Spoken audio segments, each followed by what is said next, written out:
This is TWiT. We constantly hear about reported scenarios where cloud services and sometimes security firms can make small mistakes and leak out or lose data. And so the question is, why do we trust them so much? Well, it's been reported recently that a top security firm and purveyor of anti-malware detection services woke up to a pretty darn bad report about a massive vulnerability in their flagship product. The report came out of a leak included data which covers a wide range of confidential data, including customer credentials, financial records, among other sensitive files. Based on research done by security firm DirectDefense, the discovery was basically an inherited flaw leading into their anti-malware product offered by Carbon Black. Carbon Black is a U.S.-based company that supplies security products to nearly a third of the largest 100 public and privately held companies in the U.S. This kind of reminds me a bit of the net when Sandra Bullock was exposing gatekeeper software.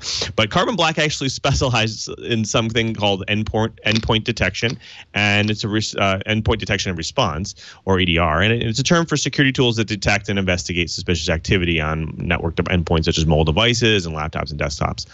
So the data collected on potential threats is aggregated into a central location in the cloud for further analysis to help grow and inform the platform's threat intelligence capabilities. Well, as DirectDefense points out, the data is actually sent up to a cloud service for scanning, and cloud-based multi-scanners often operate as for-profit business, which means companies or even governments can pay for the service, and they can access the scanners and the data on them.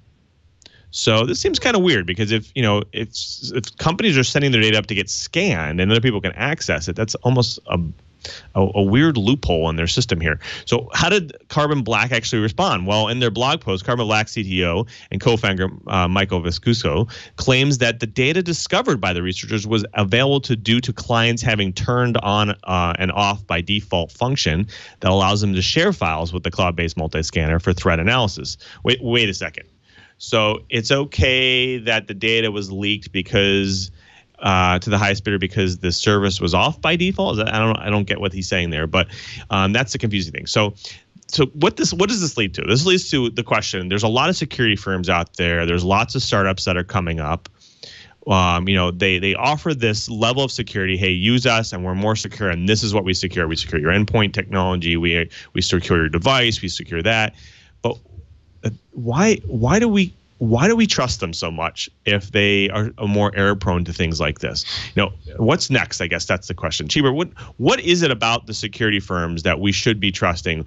Which one should we be trusting? I guess the question would be a better question. Here, this is. I'm sorry. They're humans. Humans make mistakes, and if we're thinking anyone, no matter how big a corporation or how small a corporation they are, is never going to make a mistake. Have I got a deal on a bridge for you? That's the bottom line. We've gone away. A lot of the attitude, let's put it that way. A lot of the attitudes about having others check your work, the whole concept of peer review has really and truly started going away. I don't know what this is. We used to have a saying in the industry, trust but test. And I don't see that anymore. Why, Emily, yeah, I know there's FDIC protection, but why don't we have a more rigorous checks and balance system? I think the companies that I'm willing to trust are the ones that are willing to do a trust but verify and do peer review. A lot of people trust InfoWorld magazine because for the longest time, we could not make an article public until it was reviewed by at least 2 other editors in different segments. You had to have a peer review. And that whole thing is a lot of people trust academics because we do peer review. Maybe security firms need to think that they need to bring peer review back into every process, not just algorithms. Right. Right. It's interesting. Emily Strange in the chat room actually brought it up. I think she has the next great startup idea to make millions of dollars here is, there needs to be maybe an insurance company of some type that offers insurance when your data is leaked, or maybe even when security firms kind of let you down. In fact, she even talks about there should be some kind of FDIC protection. That's a little bit shooting for it, for saying that the government should protect it, but saying that maybe some startup you can pay for some insurance, or maybe it comes with some of your insurance claims that you can actually get security for this types of things. So that might be an interesting take on it, maybe a new business. I did want to talk about some of these other companies. Like, so for instance, this past year, there's been a ton of breaches. One was called OneLogin, which is a San Francisco-based company that allows users to manage their logins and multi-sites through a cloud-based platform. They actually were breached, and I think their sign-on identity management system was breached, where there's over 2,000 companies in 44 countries and 300 apps. I think a threat actor obtained their access to their AWS keys, as well as people can access their API by using that. I guess DocuSign, I think back in May, customers, I don't know if we didn't really talk about this, we probably should, but they were actually breached, and customer and users were targeted by a malware phishing attack.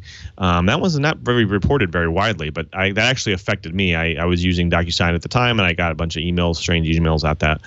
I guess question back, is what else can we do here? It's to keep data safe. I think obviously Emily Strange brought up this idea, but is there really anything else other than maybe to put our trust into these systems and just say, like you said, people are human. We put our trust in them. We use these password management services. We put our trust in them, saying, hey, we use one master pass. Everything else is encrypted. Is there really anything else that we need to be doing here that will keep our data safe?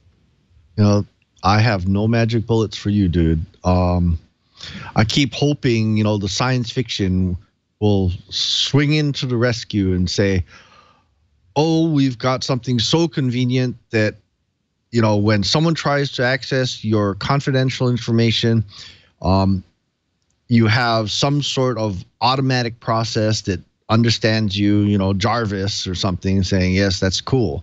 And, oh, by the way, Mr. Stark, I'm not sure about this. Do you want to approve this before I let it go?